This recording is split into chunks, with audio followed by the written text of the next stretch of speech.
Hi again, and thank you for joining this session. My name is Yannis Abatsidis, and I'm Associate Professor at the Department of Agricultural and Biological Engineering, and I will moderate this session. So the format is like that. We have a few minutes for each panelist to a little bit introduce themselves and their companies or how they're thinking to commercialize their research. And then after that, we have just a discussion.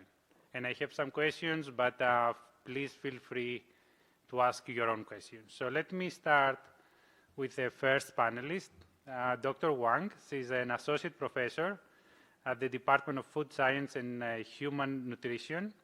And her research focuses on food chemistry and quality, emphasizing the flavor of fruits, herbs, and other agricultural commodities. She also investigates the use of citrus bioproducts for flavor modulation and health benefits. And she also has extension appointment, and she works with citrus growers mainly. Do you want to start like that? Maybe you can introduce yourself, and then I will follow up with, I will introduce the other speakers. I think you need technical.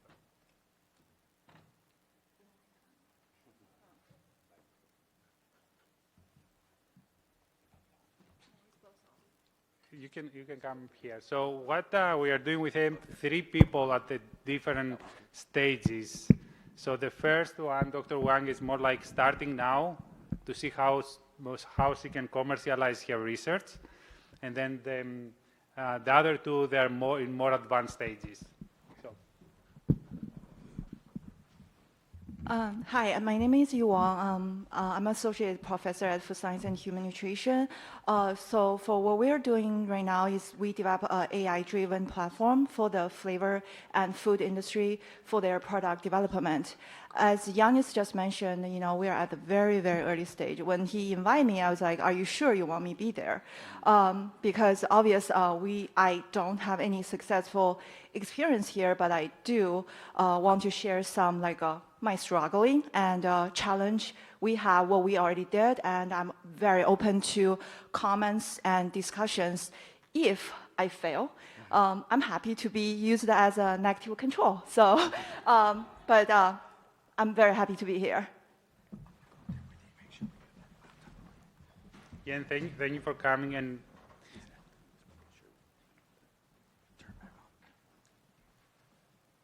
it will be okay, don't worry. So the idea here was first of all, you asked me so many questions about how to start a company, like the IP, all this. So it's it's perfect. You need to come here and ask the same questions. So the second speaker, Dr. Medeiros, is an associate professor at the same department like mine, agricultural and biological engineering, and his focus is on development of novel artificial intelligence models and robotic systems to improve agricultural production. Can we, a few words? Hi, everyone. So just to give you a quick idea of why I'm here. So my background is in electrical computer engineering, so I work with developing artificial intelligence models for computer vision, robotic perception. I've been doing that since before they were called artificial intelligence models, or they were called artificial intelligence, not just as widely. So just in terms of my technology commercialization experience, so I was last year a PhD student at Purdue, and at that time, a research faculty in the lab I was working, he was working on this USDA CRR award to do insect pest monitoring. Right, so we were developing this kind of smart trap that we called, and then we started with some camera technologies like computer vision, but we sort of quickly transitioned to what we call the bioimpedance sensor, which is basically a smart zapper. So at that, or actually before that, Johnny Park, who was the research faculty, invited me to be his chief technology officer at this company that he was starting, Spencer Technologies. So we brought this, to the company. I was there managing the research, or I should say the development team for a few years, and also helping raise some funding, research funding, especially mostly from SBIR awards from a few different agencies. We raised about $1.5 million on that. And then with that, we managed to deploy our this smart trap, in several places. We started focusing on, the focus was on specialty crops, again, because of, market needs. I'm sure we'll talk more about that today. But, we started deploying, we deployed a lot of traps, like hundreds of traps in the biggest apple producing states, Washington State, Pennsylvania, and then we later expanded to other specialty crops. So we started looking at almonds in California, so we deployed a lot of devices in California, and then that started expanding. Soon enough, we deployed a few of them in Europe, then we moved on to Australia, a lot of them in South America. So eventually, in 2018, the company was acquired by the, DTN, which they call themselves a Digital Insights Corporation. Never quite figured out what that meant. So the company was acquired in 2018. I don't think I can disclose the amount, but the fact that I'm here should give you a ballpark, right? Now, after that, in 2018 we got the, I was working then at Marquette University, collaborating with a colleague in the civil engineering department. We were working, we're kind of co-mentoring a graduate student, looking at using computer vision models, AI-based models for computer vision to measure stream flow, in rivers, right, using drones. And then as we, worked on that, we kind of presented this technology at this Global Water Center in Milwaukee, which is sort of this technology hub that tries to integrate, industry and academia. It's connected with IU CRC and NSIU CRC that they have over there. And then we figured out that there's a lot of commercial potential for that too. So then the student, Spencer, he was very interested in starting a company. So we kind of, created this new spin-off. So Spencer is the CEO now. And not long after that, we got a $250,000 STTR award in this case. And right now I have a postdoc working in my lab doing, work to support this new spin-off. And I guess that's it. Thank you, Henry. So the third speaker is Matt Donovan, Chief Executive Officer of a company that we started together a few years ago, Agriculture Intelligence. So, Matt. Let me first start by saying, go Gators. So, I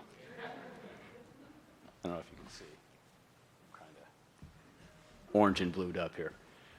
Indeed, as Giannis said, we started Agriculture Intelligence 3 years ago, and I think in large part, a lot of the artificial intelligence technologies, the deep learning suite itself, is really tackling the problem of scale. It's something to be, certainly in the field of agriculture and what we're doing, but certainly in all fields, scale is one of the main factors that, has to be dealt with, while at the same time dealing with something that can be precise and ultimately dealing with real problems.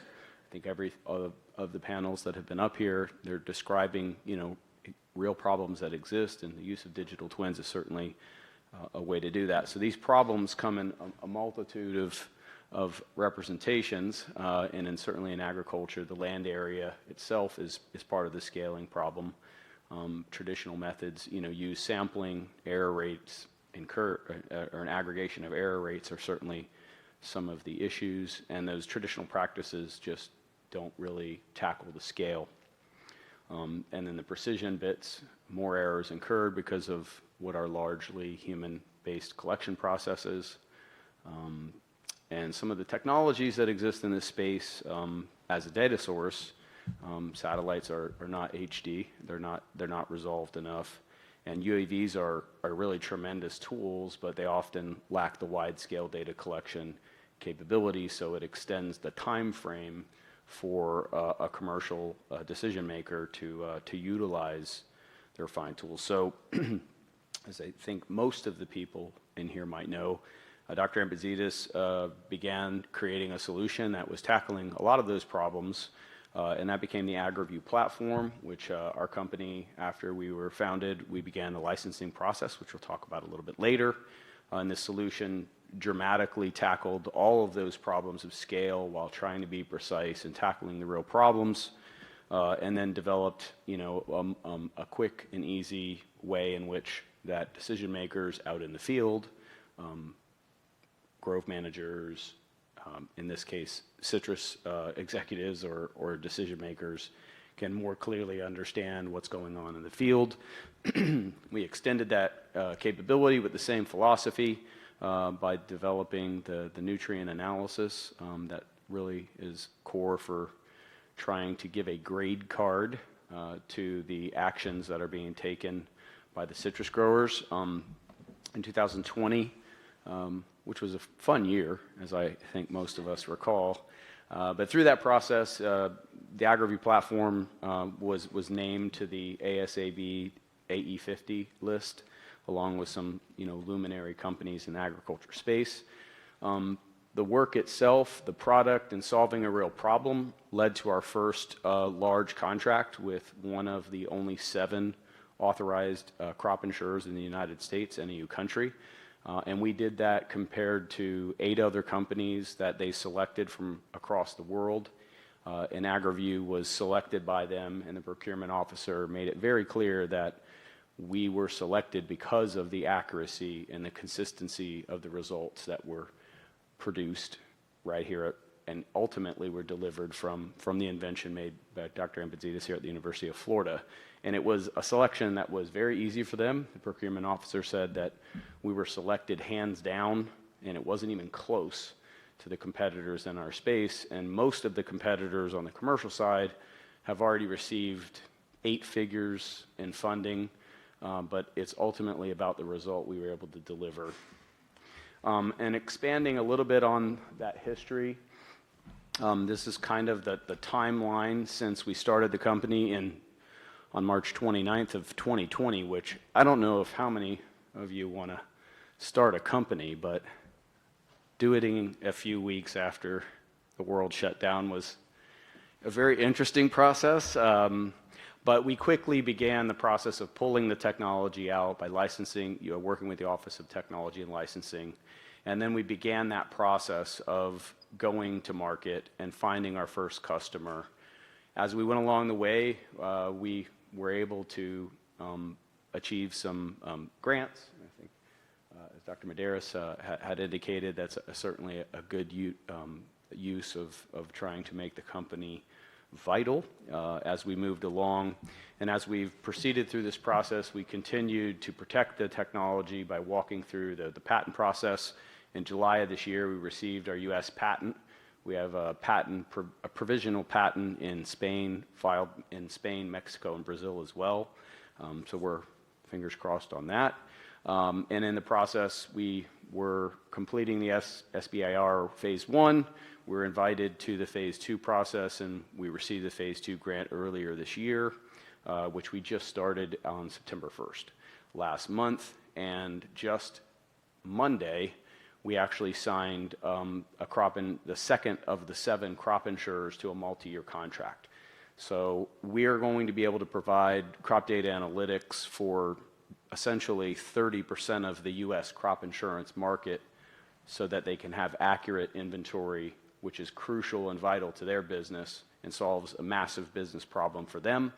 And along the way, we've been talking to growers, but the growers are still embracing a lot of these new technologies. But thus far, we've been able to sign contracts with 3 different growers at different revenue levels.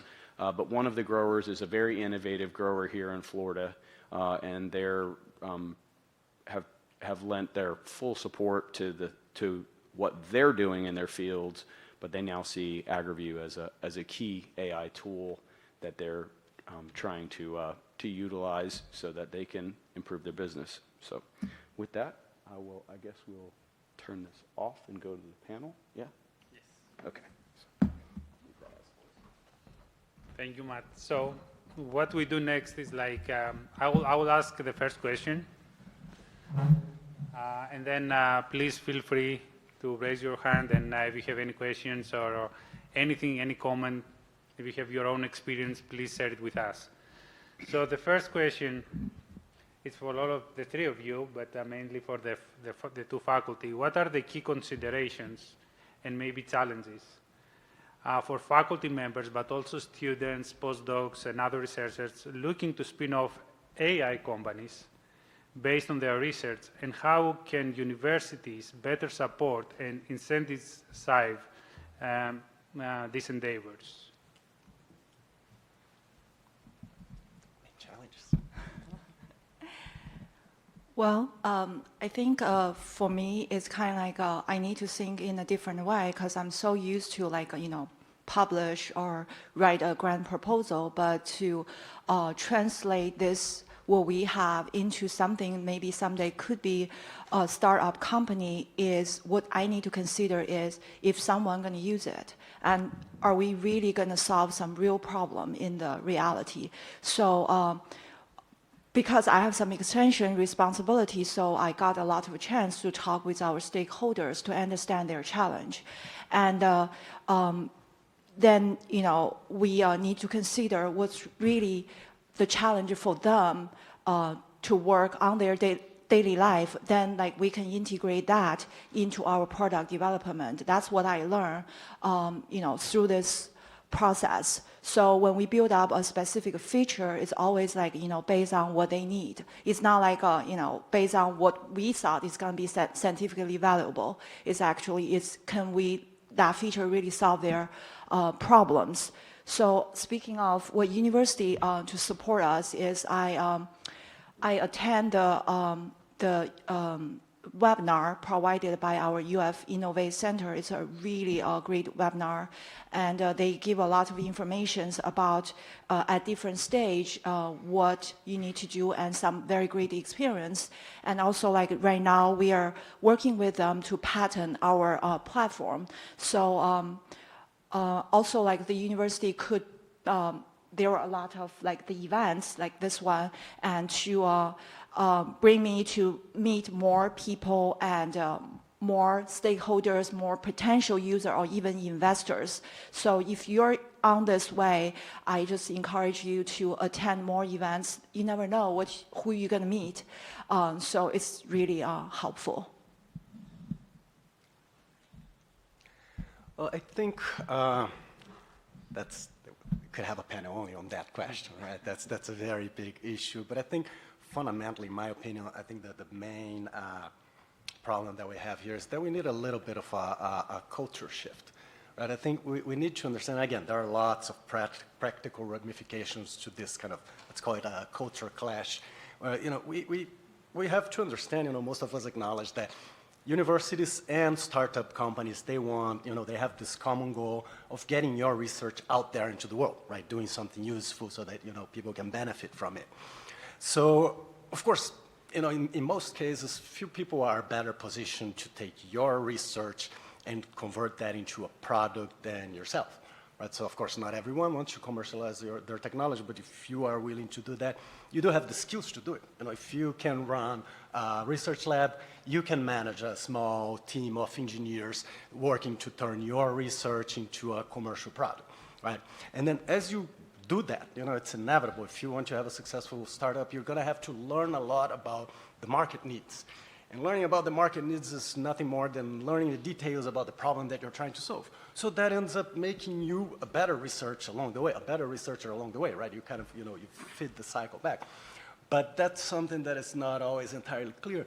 And then what happens is that I think, at least in my opinion, one of the reasons for this problem is that we have to understand, sometimes we don't like to admit it, but startups exist for one purpose. The only thing that's going to make a startup successful is if it makes money, right? So a startup, and maybe we can revisit the idea of how a startup operates later. But, if a startup needs to make money to be successful, and we tend to think of, as money as, something that is, not necessarily compatible with unbiased research, then we have this problem, right? And then I think one of the biggest issues that we have is that, we're going to need more flexible conflict of interest rules and guidelines and procedures that allow people to say, okay, this is okay, and without having to have like, ad hoc, one by one kind of, okay, let's look at all these problems. And I think this kind of conflict of interest, it happens a lot. So for example, right, if you have a spin-off company, and then let's say you get an SBIR or an STTR award, there's a good chance you might end up wearing two hats there, right? One as the university PI, and the other one as as an officer of the company. And that by itself is really hard, surprisingly hard to navigate. So. Thank you, Henry. Matt? Yeah, I mean, I think I would echo a little sentiment of Dr. Wang, and I would say is that you have to deliver real problems with a clear commercial value to motivated known buyers. I think she mentioned that working in the extension office, the predicate for doing research that you're trying and utilizing these AI technologies should be an impact in the world. And the world, like it or not, is essentially run by the private companies that are trying to drive the solution to market. Now, that may not seem as pure, but it actually is very pure in that sense. And conflict of interest, are certainly something that could be improved upon. The university could make that a little bit more cover, that once the conflict of interest is established, that it has a little bit more of an umbrella rather than the sort of one by one every time. And the company needs to be very aware of that. That's something that I'm very aware of and maintain for my part. But those proven solutions, they have to have a real value impact. And cost-cutting measures are nice, but the reality of most businesses and the things that make the solution attractive is that that solution creates money-making opportunities or increases the company's revenue, either by helping them do more stuff, whatever that stuff might be, that AI technology is a better product that might have a higher price point, or the technology itself allows them to reach more customers to scale their business up. So I think part of the focus of anybody doing pure scientific research, that might not be compatible, but someone who's interested in AI for practical uses, the commercial space needs that. They need to have a solution that improves their business. And it doesn't always come at just, cutting costs or saving a little time. That's not usually what puts the signature on the contract or gets the invoice signed. And there's other aspects of this, but, I think we'll move on to the next question. I had a lot of... Yes, that's great. And if I may add something, I mean, we have great support at the university based on my experience at least. And I really have to thank a lot of people to help us start this company. But sometimes the bureaucracy drives me crazy. I mean, I have so many examples, and sometimes I had to repeat similar discussions with multiple people. But at the end, we have great support. Any questions from you guys? Mainly, Scott Angle with IFAS, mainly for you, Giannis, but the other two as well. How did you come to realize that you needed help from Matt, and how did you find Matt to help you? Yeah, thanks, Scott. That's a great question. I think this is even the main advice that I give to others is like try to find someone else to run your company. And how I learned about that, I had another, I tried to start a company before, and it was a successful company. We had sales, everything went well, but it was like a few people, faculty that tried to run it, and that was not here at the University of Florida. So it was successful at the beginning, and then we figured out that we cannot do both. It was impossible to run the day-to-day business. So in this time, my first thought was to license the technology to someone else. I didn't want to start another spin-off company. I like it, and I wanted to create a product, but it was a lot of effort from my part. So that's why and this is where the UF Innovate helped a lot, the technology office. They introduced me to Matt, that he also was looking, and maybe Matt can talk about that later, but he was looking for something new, And then we met, and it was a great start. And again, this is the main, if maybe the only advice that I can give to especially faculty. I mean, try to find someone else to run the business. Don't do it by yourself. And in short, I previously ran a cloud-based software company for 15 years, and in 2019, I stepped back from that. I sold my majority ownership interest in the company, and I took, I wouldn't call it a retirement, but I was very familiar with the technology. I was actually at UF Innovate before, just as a tenant. But I knew the staff at OTL just because they have great events there. This is why I think it's such an interesting resource. It creates these kind of connections. And I knew several people in the Office of Technology Licensing, including Dr. Jackson Streeter. And I had told Jackson when I sold my majority ownership interest, and I said, I'm taking a break. And I said, but as soon as I announced that I was not doing that, all of the jobs that I fit into were not in Gainesville. But I told Jackson, I want to live for the rest of my life in this wonderful town. I have one graduate from the University of Florida. At the time, I had a senior in high school that was accepted to the University of Florida, and I didn't want to go anywhere, and I wanted to build another company at some point, and I wanted to do it here, but it needed to be with the technology that was in a new space that had a real market advantage and a high intellectual property value. And through the process of, I went off and did a management consulting gig in California, and some point in between that, Dr. Streeter reached out to me with a couple of different technologies that he thought might match what I had explained.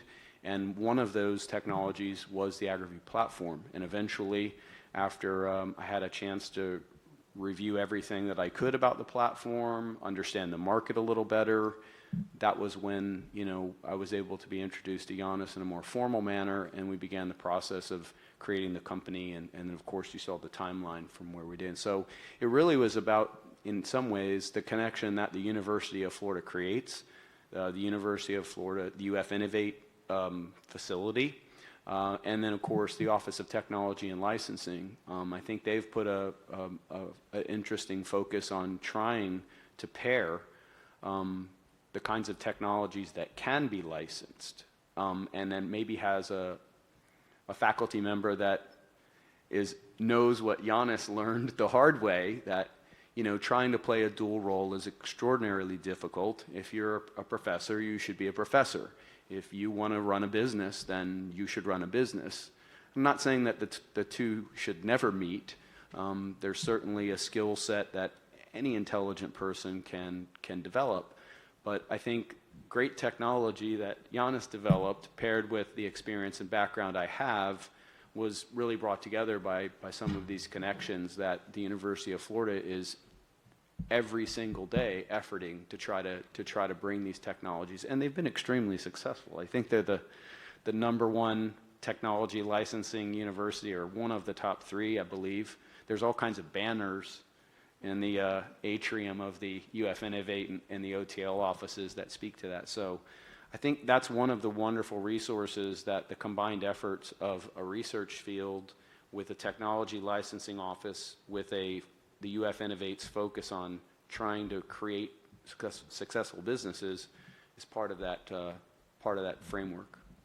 And there are also technical reasons or conflict of interest, of course. I mean, as a faculty, I cannot go and license my own technology as a CEO of a company, because now university has to represent me as a faculty and also deal with me, negotiate with me as a company. So there's some conflict there, some technical reasons. But Yeah. Do you guys want to add anything?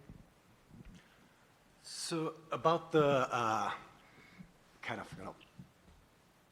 running the company, I think, we can't lie to ourselves. Starting a company is a full-time job, and not only it's a full-time job, it's a job that requires different skills. So you will need a team. You need a good team, right? That can do at the very least, the business development side and fundraising, speaking with investors.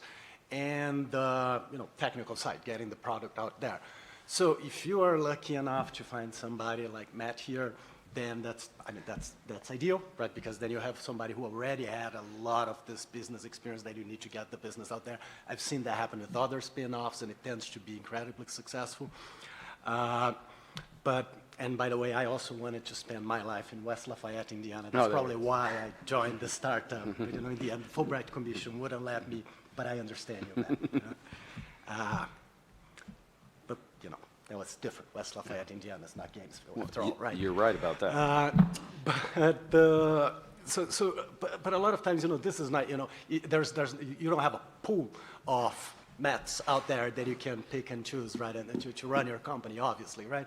But we do have another great pool of talent, which are, graduate students, right? And those, that talent, they are in a really good position, generally, in their lives to kind of take that, try to start a company before going in some other direction. And that's great because those students, they're going to have the technical background. You're going to need that. Again, you're still going to need to bring in some business understanding, and that might be through, there are lots of programs, the NSF has the I-Corps program, which is basically kind of, how to start a company kind of program. And if you get SBIRs, they have specific grants for that, just for training. But if you get like SBIRs, the TR awards, those are kind of, this training comes include. But regardless, your grad students, they have, the skills they need to kind of run the company in real time. But that's, you also have to keep in mind that you are always going, or not, maybe not always, I guess, always, when I say always, I think we should keep in mind that startups, they're necessarily, limited in time, right? A startup is not, the startup is not the company itself, right? The startup is this entity that's created to develop a product, put it in the market, and build a company that can commercialize that product effectively, right? So the moment you get to that point, you're no longer a startup, right? You are a very different company with very different goals. But as long as you're the startup, and especially, the couple years, right before an exit, right? Let's say if you're looking for some kind of acquisition or merger, you're involved in, you need to be involved, right? You give the team direction, you give the team guidance. So, of course, you're not going to do that full time, but you have to invest some time on that, and that will have ramifications. But again, those are all time-limited opportunities. It's not like we have to think about how do you handle your faculty position in a startup company for the rest of your career. There's no such thing, unless you're going to start, one startup after the other. Some people do that. Thank you. Let's get the second question. Yeah, I have two questions. One relates to, can you talk about how you survived over the 3 years with the funding from UF Innovate, the SBIR, how many employees you had? Can you give us some idea of that? That's question one. And question two is, given how you received the funding, how did it affect the IP related to, IP ownership or portion of ownership between the university and the startup? So before you start, that's a great question. And I think this is something that we need to improve at the university level. There's not a lot of funding.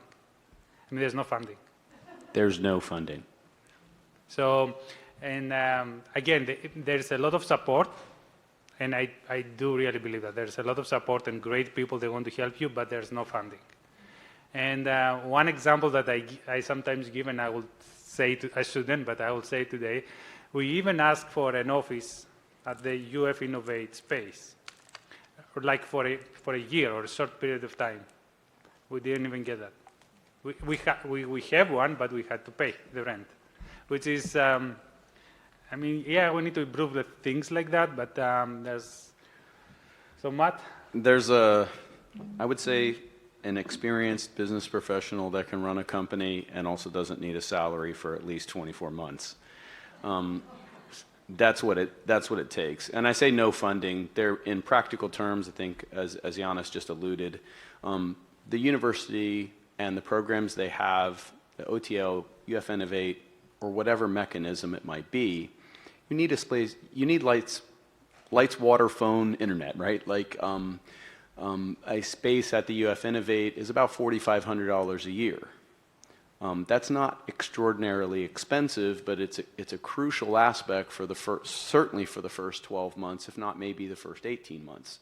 The OTL process, we could talk a little bit more about this, but that process is an expensive process as well. You start paying legal bills related to just licensing the technology. If you're pursuing a patent, which we have, there's those additional expenses that the company at the time can't afford. And the patent fees are shared, but for the first 12 or 18 months of the company's operation, I paid for all of that. But that was what I believed would take the company to where it ultimately can go. So that was my personal investment of those monies in the company. I didn't get a salary until this year, and that was okay. Well, it wasn't okay, but it was an arrangement my wife approved. And it was in large part because I had some commercial success in my prior company. Again, a graduate student has a different risk profile. Maybe they don't need as much money. I had 2 kids at the time, but I had some commercial success. But that's what it takes. I think as Giannis mentioned, little things like having a place to work and that rent, light, water, lights, phone bill not being something that you have to pay for, at least for the first 12 months, is crucial. And I think that is a grant that, as a company is being brought out of the university, it should just be part of what the university expects, that if they're making, for lack of a better term, if they're making a bet that this is a commercial technology that the university itself will benefit from, like Gatorade, that the long-term interest of the universities can be served by what would essentially be a very short-term and relatively inexpensive grant to get the company off the ground. Not saying that they need to pay for salaries, but like just defraying some of those expenses, making some of that initial 12 months of operation more affordable would be, I would have loved it, but life is life. Those are definitely some areas, like if these AI tools are going to mean something to the world and they're going to have an impact in the world, and they must, if they have a real commercial value, then the university should have an interest, even if it's a financial interest, in helping that spin-out company get on its feet. I think the other big aspect that I would say, and maybe this isn't direct money, and it sort of relates, I think, to something that Dr. Wang said earlier, is that to have introductions to real commercial or institutional buyers, that aspect of it is critical, not just for the company's revenues. That's actually probably well down the road, but having pre-committed sales is maybe the most fundamental aspect of a company going and trying to receive any kind of funding at all. Oh, great product. Okay. Well, an investor's like, that's neat. Oh, there's a problem here too.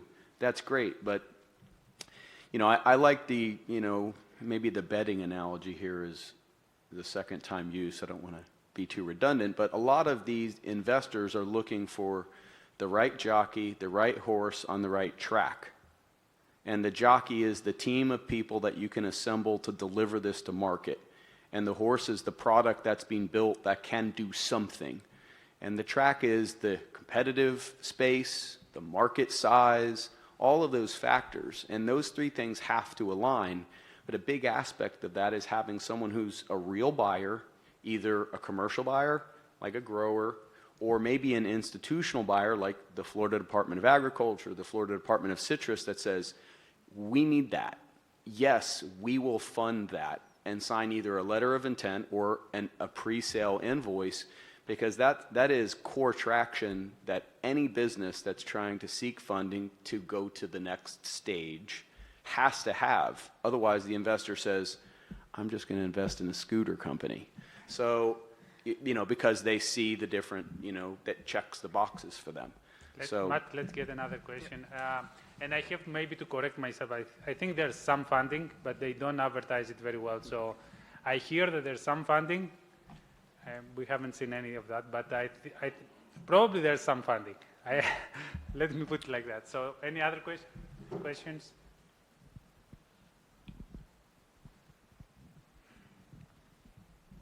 As you can see, we can talk forever. I have to think very carefully about how I phrase this, because this is a question that could potentially get me and maybe you guys in hot water, depending on how you answer. So, well, I guess I have two parts to this question. First of all, in your experience with working with OTL, what are the types of licensing agreements in terms of what percentage of profits can we expect for the faculty member versus the university for a company who's interested in having this sharing responsibility in terms of the licensing? What does that look like if we're talking about like actual numbers? And I realize, again, as we've already mentioned, it's a very complicated case-by-case process, so it's probably going to look different for everybody. And along with this, we've talked about UF Innovate being good at matching people with companies and investors that might be interested in specific ideas. However, what happens if you have an entity who's interested but is not willing to share your intellectual property with the University of Florida in terms of wanting to patent it? And here's the question that's going to get me in hot water. If that is the case, just theoretically, purely hypothetical, in your experience, hypothetically, do you think that that means that that faculty member should not pursue that research while they're an employee of the University of Florida? Hypothetically, purely theoretical. I'm not sure if I want to answer that, but guys. You yes, had yeah, it's experience gonna with, have to have you be had me, experience right? with OTL? No, I have no. Yeah, maybe we can I'll talk about your OTL, but go experience ahead. with OTL, and then I'll talk about more general. No comment. No. I don't know the professor side. Let me say that. Each of the licensing agreements is individual, and it's negotiated between the company itself and the university's technology licensing office. I think, as Giannis indicated, the professor can't negotiate against themselves or with the university, so that's going to be an individual thing. OTL follows some best practices as it relates to the royalty programs, the annual licensing fees. So each of the discussions, those arrangements could be different. And I'll only speak to, the things that we've licensed, and I'll be not hypothetical, but I'll be vague. I will say that from a business perspective, the licensing arrangements that OTL works out, they are very useful for the company, because the company can't say, we have to give a double-digit, 60%. That's not a viable, way to do it at all. So they have, I think there is a standard that they follow for these kinds of royalty arrangements. I think it's generally accepted as the best practice that comes to licensing. So a lot of, credit goes to them, and their success speaks to that. And then the other aspects of it is, I would go back to, like, if you want to be a researcher, you should be a researcher no matter what. And you have a choice, I think, in the Office of Technology Licensing is, here's the stuff that I've done that is, patentable, that's protectable, that can be a commercial impact. Here it is. You make the arrangements. I'm going back to the lab to make the next thing.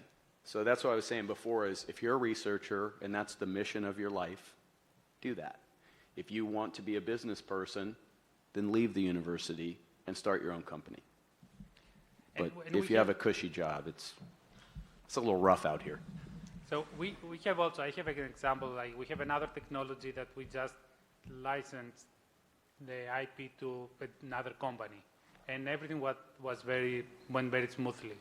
I mean, technology office, they made the deal, and I don't think I had any say on the agreement, but it was easy, and they didn't ask me to get involved a lot. So that's a different product and different way to try to commercialize something.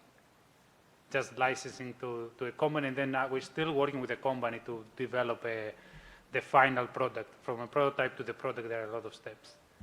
Sorry, guys.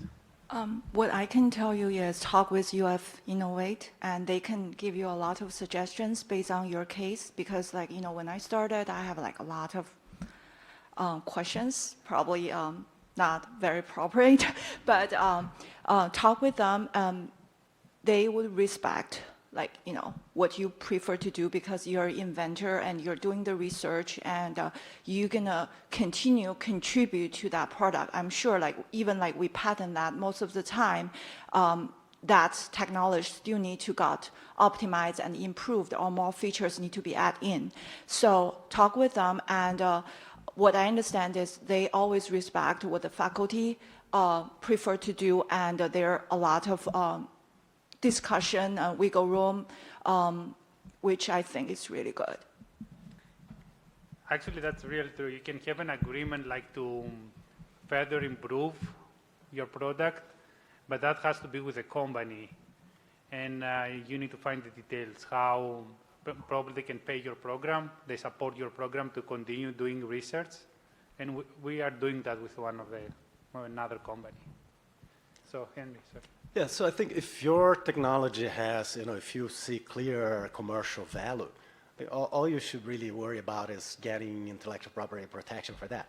And then what you do with that later, then that depends on the whole context, right? As Yannis said, probably the easiest thing to do is just hand it off to the university, and it negotiates licenses with existing companies. They start selling that product. At the end of the year, you get a $35 check for royalties. Or you can, then kind of go through the trouble of starting your own company and then possibly making more than that. But I don't think the commercial applicability of a certain research topic should play a role in whether you pursue it or not. It's just, if it's good, you just do it and protect it as you can.